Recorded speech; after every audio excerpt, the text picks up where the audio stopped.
안녕하십니까. 어, 제가 한 가지 양해 말씀드릴 거는 제가 9세대이기 때문에 이 핀 마이크는 생전 처음 제가 사용합니다. 저는 노래방 마이크에 익숙한데 조금 아마 좀 버벅거릴 수도 있으니까 좀 이해해 주시고요. 제 제목은 마지막 산업혁명인데 제가 마지막 산업혁명은 마지막 슬라이드 한 장에서만 제가 보여드리도록 하겠습니다. 제가 오늘 할 이야기는 갑자기 제가 이 오늘 포럼을 위해서 새로 준비한 건 아니고 그동안 약 2년에 걸쳐 가지고 여러 기회에 4차 산업혁명 또 현 시대의 연구 또 특별히 또 그 과학기술 분야의 또 정부 출연 연구소의 역할 이런 것들을 국내외에서 한 것들을 오늘 여기에 맞게 조금 더하고 빼고 조금 수정하고 해서 오늘 말씀을 드리도록 하겠습니다. 아마도 국가과학기술연구회는 아마 들어보신 분이 별로 없을 겁니다. 저도 이사장을 맡기 전까지는 제가 못 들어봤어요. 국가과학기술연구회는 잘 모르시겠지만은 아마 키스트, 원자력연구원, 또 항공우주연구원, 또 에트리 등등은 굉장히 다 잘 아실 걸로 생각합니다. 저희 국가과학기술연구회는 이러한 그 각 분야에 우리나라를 대표하는 그 정부에서 예산을 주어서 연구하는 그러한 소위 얘기하는 정부 출연 연구소들을 25개를 지금 다 그 관장을 하고 있습니다. 그래서 이렇게 그 딱딱한 슬라이드보다는 아마 그 다음 슬라이드 보시면 확실히 더 이해를 쉽게 하실 수 있을 것 같습니다. 여기 보시면 맨 왼쪽에 놓이는 제가 아닙니다. 요거는 지금 그 우리 그 설립된 지 60주년이 되는 아마 원자력연구원이 제일 지금 오래된 연구소고요. 그다음에 또 오른쪽 맨 끝에 보시면은 또 갓난아기가 있죠. 지금 설립된 지 5년이 된 그린 테크놀로지 센터, 즉 우리의 그 글로벌 그 기후에 대해서 연구하고 있는 그러한 연구소가 되겠습니다. 그래서 이렇게 25개 굉장히 다른 연구소들이 지난 60년 동안 계속해서 설립이 되어 왔고 이제 이 25개가 생겼고 오히려 국가과학기술연구회는 나중에 생겨서 이들을 다 총괄하고 예산 조정하고 운영 도와주고 뭐 그러한 조직이라고 생각하시면 되겠습니다. 60년 동안에 25개가 좀 생겼어요. 각각은 그 당시에 나름대로의 미션들이 있었습니다. 세월이 많이 변했습니다. 60년이 흘렀습니다. 설립 당시의 역할과 또 지금의 역할은 당연히 달라져야 되겠죠. 시대가 변하고 세상이 변했으니까요. 물론 그동안 굉장히 많은 각자 나름대로의 기여를 했습니다. 여기 키스트 전 총장님도 나와 계시지만 원장님도 나와 계시지만 키스트만 해도 지난 50년 동안 우리나라 경제에 약 800조 맞죠? 800조 정도의 경제적인 기여를 했습니다. 물론 에트리, 원자력연구원 다 큰 우리 경제에 기여를 했습니다. 그러나 시대는 또 변했습니다. 그럼 앞으로는 이 거대한 정부 R&D 예산의 한 25%를 쓰는 우리 이 연구소가 앞으로 어떻게 변해야 될까요? 그것은 저 개인적으로도 굉장히 굉장히 챌린징한 문제고 또 저 개인적으로도 예전에 박사학위 마치고 그리고 처음 포닥 잡을 잡고 포닥 일을 하면서 야 이제 나는 앞으로 어디 가서 무슨 일을 해야 되지? 나의 역할은 뭐지? 하는 것들을 고민했던 것과 사실은 같은 맥락에 있습니다.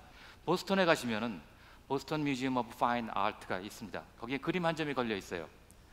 고갱의 그림입니다. 많은 사람들이 그 앞에 와가지고 여기 벤치에서 이 그림을 쳐다보면서 굉장히 깊은 생각을 합니다. 왜 그럴까요? 이 그림은 고갱의 그림 중에 가장 큰 그림입니다. 큰 게 중요한 게 아니고 이 그림에 적혀 있는 이 제목을 보세요. Where do we come from? Where are we? Where are we going? 우리는 어디서 왔고 우리는 누구이고 우리는 어디로 가고 있는가? 사실은 이것은 저도 오랫동안 개인적으로 고민했고 아마 여러분들 모두 다 각자 굉장히 그 정체성에 대해서 많은 고민을 하실 걸로 생각합니다. 역시 이 출연 연구소, 이 연구 조직도 역시 마찬가지죠. 어디서 이제까지 우리가 60년 동안 어떻게 왔고 우리 현재 상황은 어떻고 앞으로의 우리 미래는 어떨 것인가. 그래서 그것을 정리를 한 것이 과연 그 출연연이 현 시대에, 정부 출연연구소가 현 시대에 어떠한 존재의 의미가 있는가, 또 우리의 역할이 무엇인가 하는 것을 당연히 고민을 해야 되겠죠. 그래서 중지를 모아서 대충 한 5가지로 우리의 존재의 의미를 정리를 했습니다. 과학기술 고유의 가치를 추구한다. 이것이 설령 세상 일에 도움이 안 되더라도 문제가 있기는 오픈 프로블럼이기 때문에, 언솔브드 프로블럼이기 때문에 우리는 도전한다. 사실 이것이 과학기술 발전의 가장 큰 원동력, 어떤 목표 지향적이 아니고 셀프 모티베이션이죠. 자기 스스로의 모티베이션에 의해서 우리는 연구를 합니다. 그러나 역시 이것은 개인 연구가 아니고 조직화된 정부의 예산, 국민의 세금을 받아서 하는 또 연구이기 때문에 당연히 또 목적성도 필요합니다. 인류와 인간과 또 우리 사회와 또 우리 대한민국 국민을 위해서 또 연구를 한다. 이를테면 미세먼지 제한 대비, 또 넓게는 또 글로벌 워밍, 이런 것들이 여기에 해당이 되겠습니다. 세 번째, 국가 균형 발전과 지역 경제에 기여한다. 아시겠지만 우리의 미래는 균형적으로 발전하지 않으면 사실 미래가 없습니다. 다행히도 저희 정부 출연 연구소는 무려 100개 가까운 크고 작은 조직들이 전국에 분포가 되어 있습니다. 이들을 중심으로 그 지역에서의 산업의 기술 지원하고, 그것만이 아니고 지역의 인재를 양성하고 일자리 만들어내고 또 기업 만들어내고, 더욱 중요한 것은 사실은 우리 전국을 과학적으로 우리가 생활할 수 있는 과학 문화를 우리가 퍼뜨리는 것, 이러한 것들이 우리 출연연이 굉장히 잘할 수 있는 일이라고 생각합니다. 또한 외교, 평화, 통일에 기여할 수 있습니다. 여태까지 과학 외교라고 하면 외교를 이용해서 과학 활동을 한다라고 하지만 사실은 또 과학을 매체로 해서 또 외교도 할 수 있고 또 세계 평화에도 기여할 수 있고, 더 나아가서 또 우리 남북 통일에 기여할 여지도 상당히 많습니다. 5번째가 이제부터 얘기할 문제입니다. 4차 산업혁명의 플랫폼 역할을 한다. 여기서 2가지 문제가 있습니다. 첫 번째, 4차 산업혁명이 뭐냐, 두 번째, 플랫폼이 뭐냐. 이제부터 그 얘기를 해보도록 하죠. 4차 산업혁명의 실체는 뭔가? 정말 우리가 지금 4차 산업혁명 시대에 들어와 있는가? 사실 확실치가 않아요. 말은 무성합니다. 어쨌든 여기저기서 전문가들로부터 주워 들으면 대충 4차 산업혁명의 키워드는 몇 가지의 단어로 요약이 됩니다. 스마트 팩토리, 리유저블 에너지, 바이오 이코노미, 빅데이터, AI, 로봇. 오늘 오전 내내 우리 로봇 얘기했어요. 로보틱스. 그다음에 조금 더 확장된 개념이 사이버 피지컬 시스템, 이런 걸로 4차 산업혁명을 우리가 정의를 하고 있어요. 그러나 이것들 각자의 단어들로서, 단어들의 조합으로서 4차 산업혁명을 이해할 수 있을까? 저는 부족하다고 생각합니다. 앞에 나온 여러 가지 테크니컬 용어들을 가만히 들여다보면 이 3가지의 테크니컬한 공통점으로 요약을 할 수 있습니다. 첫 번째, 여태까지의 정보, 인포메이션이라고 하는 것은 어떤 단어로 치면, 문장으로 치면 목적어에 해당했습니다. 즉 생명은 가지고 있지 않았습니다. 그냥 데이터에 불과했습니다. 그러나 이제는 인포메이션 자체가 주어가 될 수 있습니다. 즉 주어가 될 수 있다면 데이터가 혹은 인포메이션이 자율성을 가질 수 있고 더 나아가서 주체성을 가질 수가 있게 됩니다. 두 번째, 물질의 반격.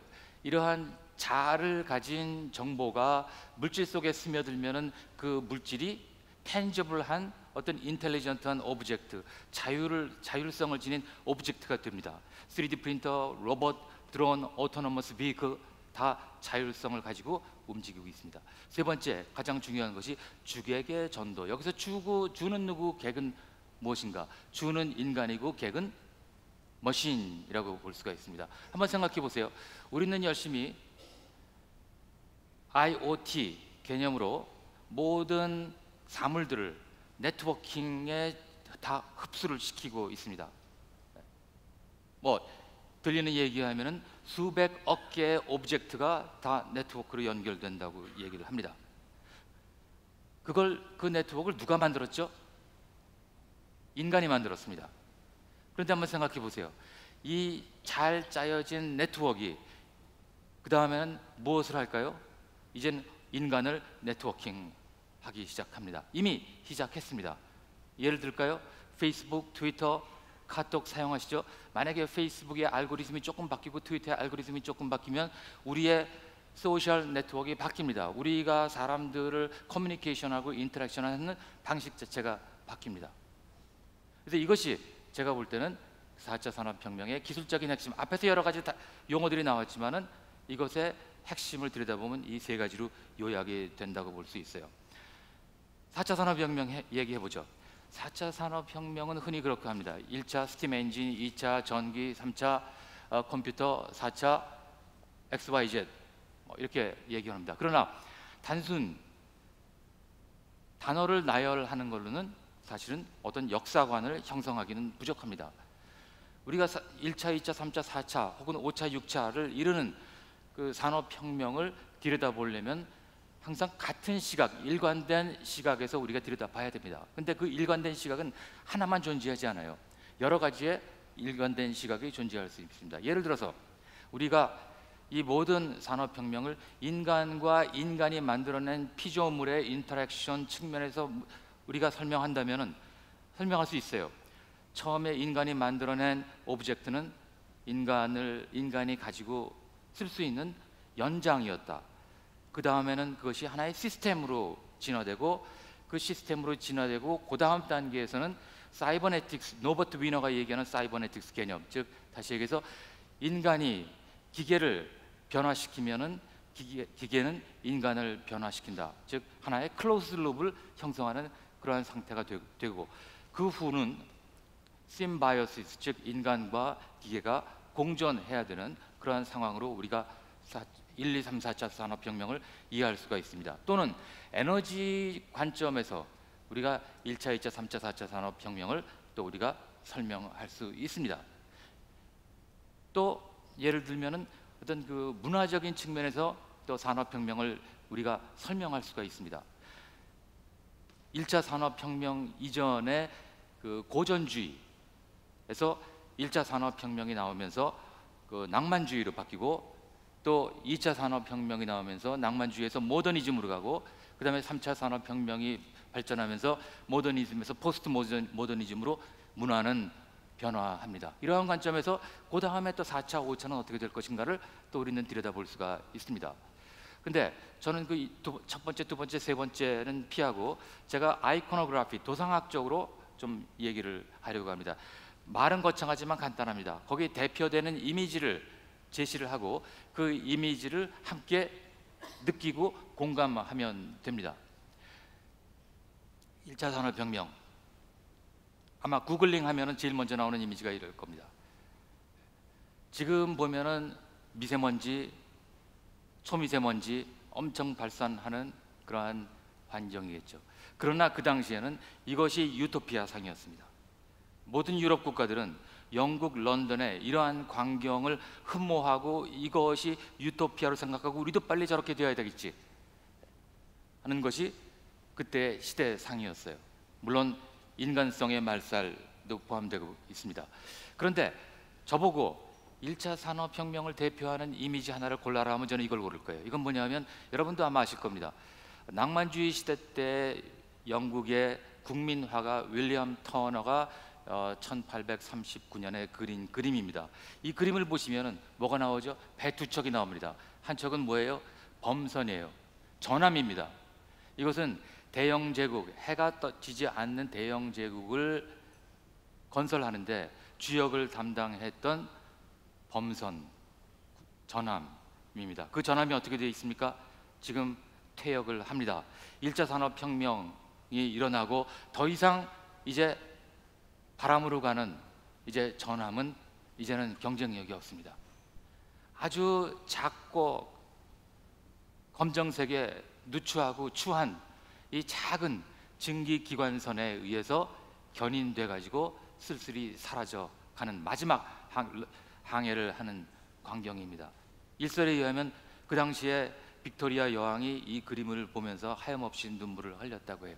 이것이 시대의 변화, 테크놀로지에 의한 그 사회의 변화, 국가의 변화를 잘 보여주는, 또한 1차 산업혁명을 대표하는 저는 그림이라고 생각해요. 이 그림으로 우리는 1차 산업혁명이 어떤 것인지 우리는 충분히 이해할 수가 있습니다. 2차 산업혁명 아시겠지만 여러 가지 엄청난 변화가 생깁니다. 이것도 역시 가장 그 정신을 잘 나타내는 이미지를 골라라 하면 아마도 제가 보기에는 1900년대 초에 이태리의 젊은 아티스트들 또 젊은 지식인들이 주도했던 미래주의를 또 생각을 해요. 미래주의는 단순히 회화만은 아니었습니다. 건축, 문학, 모든 종합예술, 다 인문학을 다 포함한 거대한 운동이었고, 여기서는 2차 산업혁명으로 급격하게 변화하는 세계를 찬양을 합니다. 그들은 찬양하고 이것을 적극적으로 받아들일 것을 주문을 합니다. 그들이 남긴 유산은 오늘날에도 SF 영화에 그대로 다 남아 있습니다. 그들은 물론 인간도 변할 것이다. 인간은 정적인 존재가 아니고 이제는 XYZT 4차원 공간상에 존재하는 객체로 정의를 합니다. 그러나 2차 산업혁명을 가장 대표하는 영상을 하나 골라라 하면 저는 이걸 들겠어요. 이거는 지금도 보실 수 있습니다. 파리에 가셔서 파리 근대 미술관에 가시면은 방 하나 까뜩히 1937년에 라올 디피라고 하는 후기 인상주의 그 회화가가 그린 벽화가 있습니다. 이것의 제목은 Electricity Fairy, 전기 요정이라고도 할 수 있는데 맥락은 그렇습니다. 1937년에 파리 월드 엑스포가 열리고 그 엑스포의 앞에 이 벽화를 주문받아서 그린 그림입니다. 이 그림은 전기 시대에 대한 찬양입니다. 그 전까지의 어두웠던 저녁을 탈피해서 완전히 새로운 24시간이 주어진 그 사회에서의 또 우리 사회가 어떻게 변하고 얼마만큼 더 우리의 생활이 풍족해졌는가를 벽화 한 장으로 그려주고 있고, 또 하나 재미있는 거는 여기는 100명의 그 사이언티스트들이 여기에 묘사가 되어 있습니다. 물론 당연히 마리 퀴리, 피에르 퀴리, 또 토마스 에디슨, 테슬라,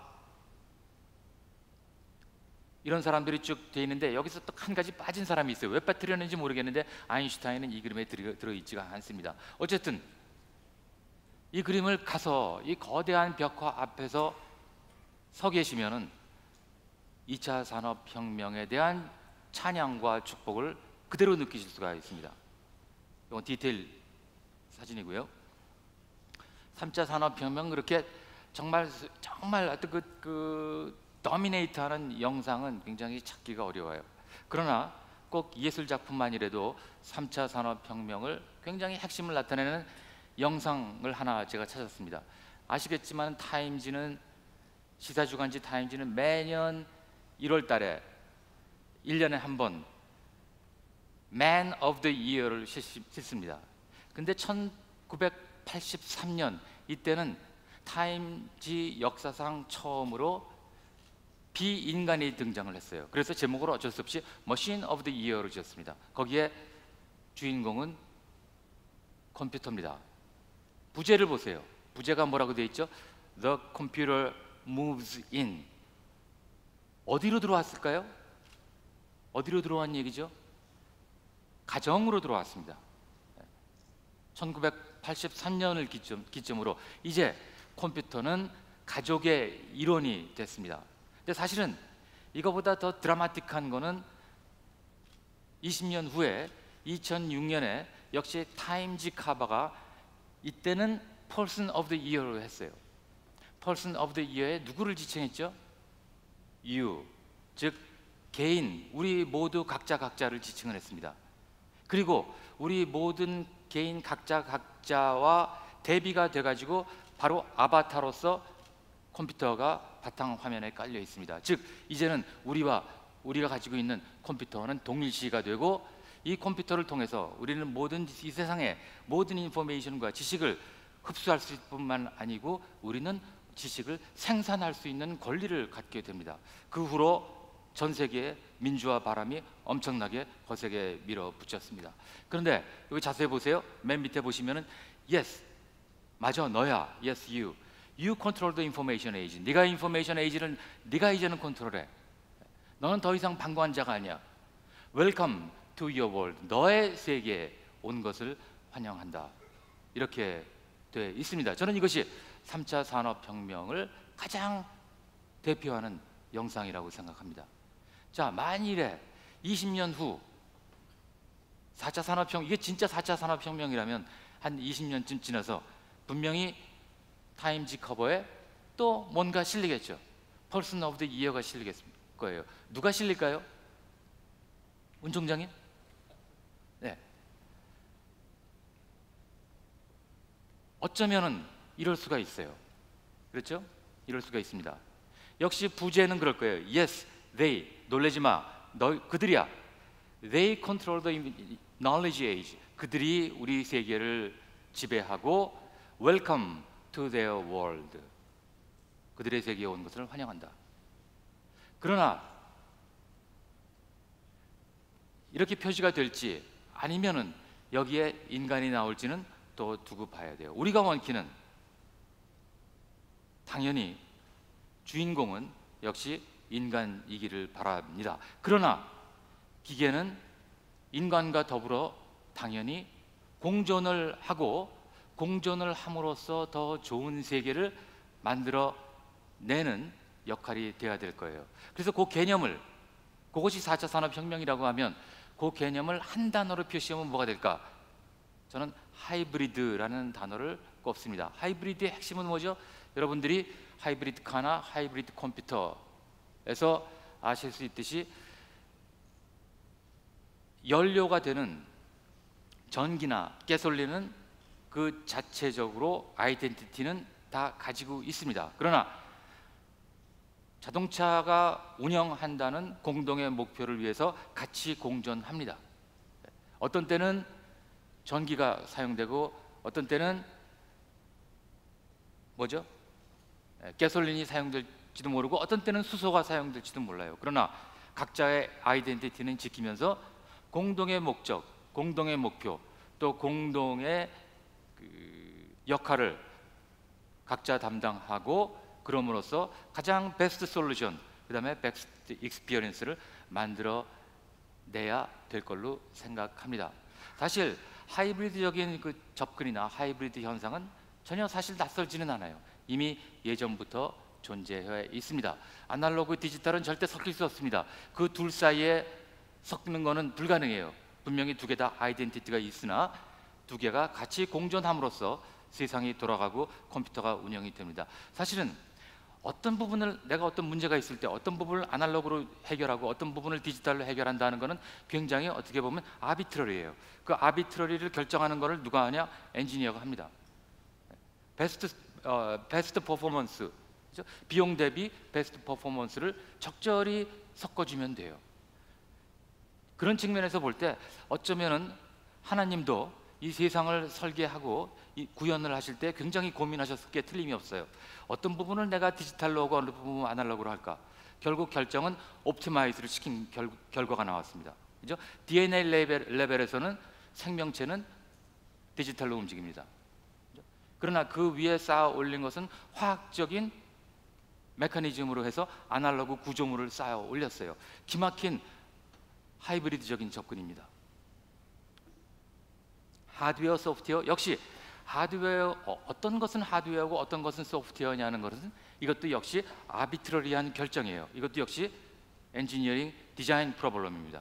알고리즘 데이터, 만약에 30년 전에 혹은 40년 전에 바둑 두는 프로그램을 데이터로 풀겠다 하면은 미친 논소리 들었을 겁니다. 제가 40년 전에 처음 대학원 진학해서 너 전공 뭐 할래? 하고 지도 교수님이 물었을 때 인공지능이에요. 그랬을 때 지도 교수님이 피식 웃으면서 하신 말씀이 있어요. AI는 이미 유행이 다 지났다. 40년 전 얘기입니다. 예. 그때 AI는 당연히 알고리즘 기반이었어요. 데이터로 AI 인텔리전스를 구현하겠다? 그건 멍청한 짓이었습니다. 그러나 이제는 시대가 또 바뀌었습니다. 적절한 코스트, 적절한 퍼포먼스를 우리가 밸런싱을 하면은 알고리즘보다는 데이터로 푸는 것이 훨씬 효과적인 그러한 문제들이 상당히 많습니다. 오프라인, 온라인 역시 마찬가지 하이브리드적인 접근이고 세상은 점점 더 컴플렉스해집니다. 복잡해져요. 이 복잡한 세상에서 어떤 문제는 기술로 접근하고 어떤 문제는 문화적으로 접근합니다. 그러나 이 복잡한 세상에서 요즘은 거의 대부분의 문제들이 테크놀로지와 컬처가 같이 결합해서 문제를 해결할 수밖에 없는 컴플렉스한 시대가 됐습니다. 오늘 오전에도 로봇 얘기가 나왔습니다만 오늘 역시 제 얘기의 핵심도 그걸 거예요. 인간과 기계, 아까 제가 타임즈 커버에서 보여드린 대로 인간과 기계의 하이브리드 문제. 앞으로 4차 산업혁명이 진전되면 우리는 세 가지 인간이 존재하겠죠. 기계를 소유한 사람들, 두 번째 기계가 하지 못하는 것을 할 수 있는 사람들, 세 번째 기계가 하기 싫어하는 일을 해야 하는 사람들. 사실 이미 지금도 알게 모르게 우리는 기계를 위해서 열심히 노가다를 합니다. 열심히 데이터를 만들어서 프로바이드 해 줍니다. 무의식적으로 우리는 그렇게 행하게끔 비즈니스 모델이 짜져 있습니다. 그러나 이것이 더 가속화될 겁니다. 가속화되면서 어떤 일이 발생할까요? 이대로 지금 현재 자본주의 사회에서 그대로 놔두면은 대충 이 세 부류의 사람들은 대충 엑스포넨셜 커브의 히스토그램을 그릴 겁니다. 분명히 대부분의 사람들, 기계가 하기 싫어하는 일을, 노가다 일을 해주는 사람들은 상당히 많은 그 포퓰레이션을 차지할 것이고, 그러나 기계를 소유한 소수의 그룹들이 있겠죠. 그 사이에 중간에 약간의 기계가 할 수 없는 일을 하는 사람들이 존재할 겁니다. 서로를 사랑하고 또 고민하고 또 놀고 또 그런 능력은 굉장히 중요한 능력이라고 생각해요. 그러나 저는 이것이 제가 하는 얘기는 아니에요. 이미 거의 80년 전에 알덕스 헉슬리가 영국 작가입니다. 소설을 썼어요. 소설 제목이 뭐죠? 브레이브 뉴 월드, 멋진 신세계였습니다. 그 소설에 나옵니다. 그때 그 사람이 묘사한 세상은 알파 계급, 베타 계급, 엡실론 계급이 존재해요. 알파 계급이 저기 파란색입니다. 엡실론 계급이 빨강색입니다. 그러나 진정 우리가 조금이라도 좋은 세상을 만든다면 우리는 가우시안 디스트리뷰션 형태의 퍼퓰레이션 디스트리뷰션을 당연히 원하겠죠. 즉 다시 얘기해서 어쩔 수 없이 기계가 하기 싫어하는 일을 사람이 하고 아주 적은 소수의 사람들은 그런 일을 할 것이고, 또한 어쩔 수 없이 그 기계를 컨트롤하고 제어하고 소유한 사람도 있겠지만 대부분의 사람들은 기계가 하지 못하는 일을 하고 우리의 생을 영위하기를 바랄 겁니다. 문제는 뭐냐? 이것은 굉장한 노력이 필요합니다. 그대로 두면 시나리오 1번이 됩니다. 이것을 위해서 우선은 국가, 정부가 노력을 합니다. 왼쪽으로 무너지지 않게 복지 제도를 담장을 세우고, 오른쪽으로 너무 막 가지 않게 규제라는 또한 담장을 세웁니다. 그러나 저는 이걸로는 부족하다고 생각해요. 여기에 테크놀로지의 역할이 있습니다. 테크놀로지의 역할은 왼쪽에서 푸시해서 너무 왼쪽으로 쏠리지 않게끔 하고, 역시 또 오른쪽으로 푸시해주고, 그 다음에 이 가우시안 디스트리뷰션 전체를 다 모든 사람이 잘 살도록 오른쪽으로 이동시켜주는 역할입니다. 구체적으로 얘기하면 이 빨강색의 푸시는 우리가 공공성 있는 R&D, 국민생활 연구를 통해서 우리는 그것을 성취를 합니다. 또 오른쪽의 푸시, 이것은 우리가 만든 연구 성과를 퍼블릭에 오픈하고 그 오픈된 것을 플랫폼화해서 모든 사람이, 일반인들이 새로운 비즈니스를 하고 새로운 서비스를 만들어낼 수 있게 해주면 됩니다. 그리고 또한 이 전체 커브를 이동을 시킬 수 있어요. 이 전체 커브 이동은 산업 혁신을 트리거하는 그러한 R&D를 통해서 이것을 성취할 수가 있습니다. 이것이 저는 4차 산업혁명 시대 우리의 테크놀로지의 역할이고 우리 정부 출연연구소의 역할이라고 생각합니다. 여기서 보자면은 우리는 모두 연구를 합니다. 그러한 연구가 제대로 됐는지 안 됐는지는 실제 테스트를 해봐야 돼요. 1차 산업혁명 때로 돌아가면은 우리는 어디서 테스트했죠? 공장에서 테스트했습니다. 더 싼 가격에 더 빨리 만들고 더 많이 효율성 있게 생산하면 됩니다. 그래서 그러한 것들을 하는 것을 인더스트리얼 컴플렉스라고 불렀어요. 즉 산업 단지입니다. 2차 산업혁명 때는 불행히도 가장 효과적으로 사람을 많이 죽이고 빨리 죽일 수 있으면 성공한 테크놀로지입니다. 이러한 것을 연구를 어디서 했죠? 테크놀로지 파크라고 이름 붙여서 거기서 했습니다. 3차 산업혁명, 우리가 지금 막바지에 살고 있습니다. 여기에 테스트베드는 저는 자본주의라고 생각해요. 그리고 그것의 대표적인 모델은 실리콘밸리입니다. 이것이 얼마나 우리가 선망의 대상이냐 하면, 여러분들 마곡 단지에 가보셨어요? 여기 김포 평야입니다. 평야지대예요. 거기에 우리가 새로운 인더스트리얼 단지를 만들었습니다. 그리고 이름을 뭐라고 붙였어요? 마곡밸리라고 이름 붙였습니다. 우리는 극도의 자본주의 시스템에 기반한 우리 R&D 메커니즘을 우리는 선호를 하고 있습니다. 그러나 아까 얘기대로 지금 이대로 가면은 저는 지수함수적인 브레이브 뉴 월드 모델로 갈 걸로 생각해요. 그러니까 우리가 해야 될 것은 결국은 가우시안 디스트리뷰션, 저는 가우시안 디스트리뷰션이 결국은 그것을 다른 말로 부르는 것이 테크놀로지 기반의 민주주의라고 생각합니다. 이것이 어디서 이루어질 것인가? 저는 미래에 건설되는 스마트 시티에서 이것이 이루어질 걸로 생각해요. 그래서 우리 시대정신과 출연연구소에 얘기를 했지만은 사실은 이것은 대한민국의 과학기술로 확장해도 저는 무리가 없다고 봐집니다. 그러기 위해서 1번, 2번, 3번, 4번, 5번을 위해서 결국은 중요한 것은 자연과학, 또 인문학, 또 사회과학을 얼마만큼 포용을 해서 같이 연구해 나가는가 하는 것이 가장 중요하다고 생각해요. 마지막 슬라이드입니다.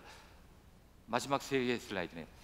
4차 산업혁명 이유는 뭘까요? 사실은 산업혁명이라고 이름 붙은 거는 4개밖에 안 되지만은 사실은 테크놀로지에 기반한 혁명은 오래전부터 있어 왔습니다. 그래서 제가 몇 개를 열거했어요. 이것의 한번 특징을 보시면 뭘까요?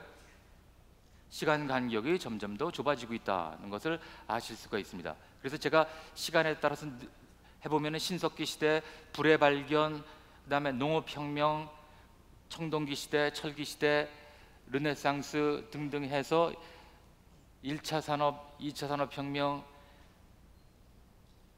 3차 산업혁명, 4차 산업혁명, 그 다음에 줄줄이 넣으면은 대충 이런 모양이 됩니다.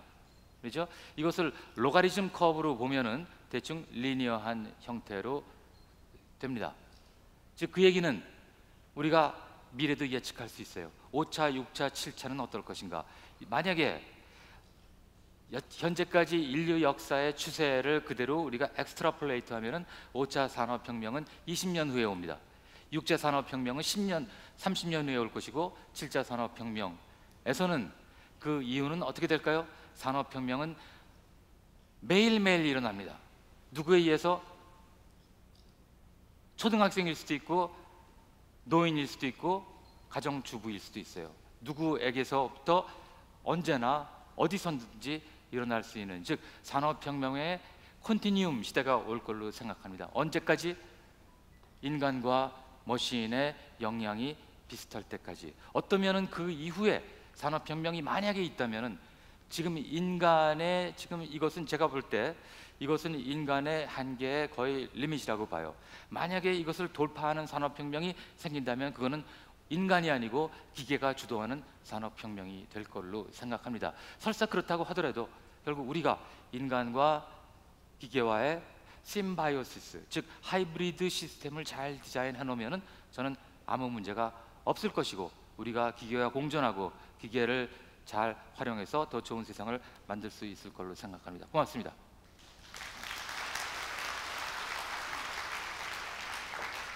네, 이사장님, 저희 몇 가지 질문이 있습니다. 그래서 같이 이야기를 좀 나눠보면 어떨까 싶은데요.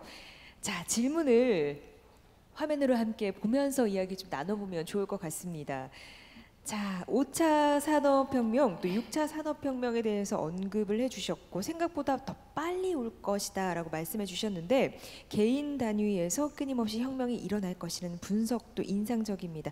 막연하고 애매하시대요. 그래서 예측 가능한 눈에 보이는 특징이 있을 수 있을까요? 예측하시는 미래의 그림을 좀 그려주셔도 좋을 것 같습니다. 라고. 네, 미래의 그림은 인간과 결국 그 기계의 그 공존이라고 봅니다.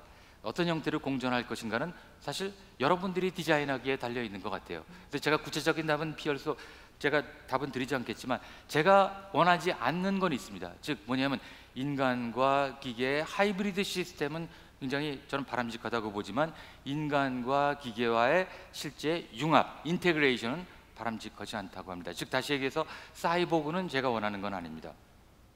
근데 재밌는 게 제가 몇 년 전에 국립현대미술관에서 제가 전시 기획을 한 적이 있어요. 주제는 로봇이었습니다.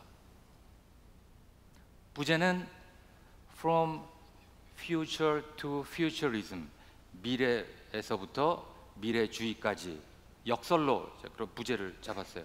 그리고 전시장의 맨 마지막에 사람들이, 관객이 나갈 때 설문조사를 했습니다. 그 몇 개의 설문이 있었는데 그 중에 하나는 이런 거였습니다. 여러분의 신체에서 딱 하나 기계로 바꾸기를 원하면 어딜 바꾸시겠습니까? 저는 놀랐어요.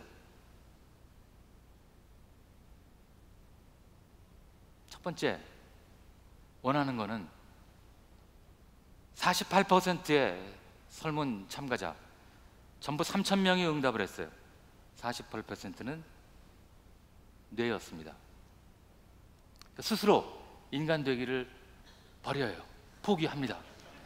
그 이상 어떻게 설명하시겠어요? 그건 저는 디스토피아적인 저는 사고라고 봐요. 결국 우리가 어떤 형태로 우리의 인간성, 정체성을 우리가 유지하는지가 어떤 방향으로 갈지 결국 결정하는 중요한 요소가 될 걸로 생각합니다. 네, 고맙습니다. 정체성도 말씀해 주셨는데 저희 계속해서 다음 질문 보도록 하겠습니다. 흔히 과학기술이 발달한 미래는 사람과 기계의 싸움으로 묘사가 되는데요. 가장 먼저 불거질 수 있는 기술 과잉의 부작용은 어떤 것들이 있을까요? 뭐 일자리 문제 이외에 어떤 문제들이 벌어질 수 있을까요? 라고 질문 주셨습니다.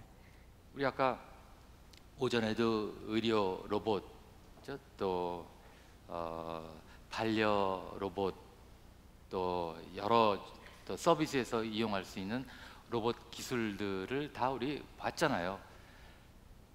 저는 그 세 개의 그 로봇들이 아까 데니스 홍 교수님의 그 시나리오대로 거기에다가 다른 물체를 쥐어주면 완전히 다른 로봇으로 바뀔 수 있다고 생각합니다. 근데 다른 물체를 쥐어주는 건 누굴까요?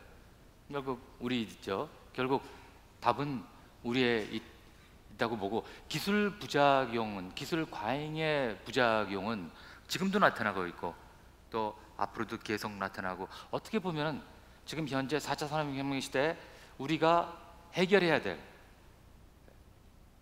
가장 저는 중요한 문제라고 생각합니다. 제가 원래 답을 그냥 추상적으로만 하니까 이해를 해주시고요. 네. 네. 네. 네. 네. 또 다른 질문. 네. 자, 그럼 다음 질문 역시 소개를 드리겠습니다. 최근에 국가주도 R&D는 어떤 분야를 중점적으로 이루어지고 있고 또 앞으로는 어떤 분야 위주로 진행이 될까요? 라고 여쭤보셨어요.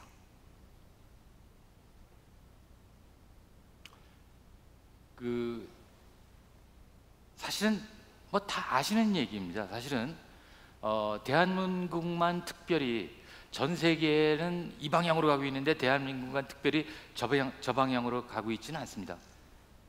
그러나 포커싱은 조금 다를 수가 있는 것 같아요. 뭐 크게 보시면은 우리도 굉장히 강력한 바이오 테크놀로지에 기반한 산업 시스템, 경제 체제를 우리도 구축해야 되겠다.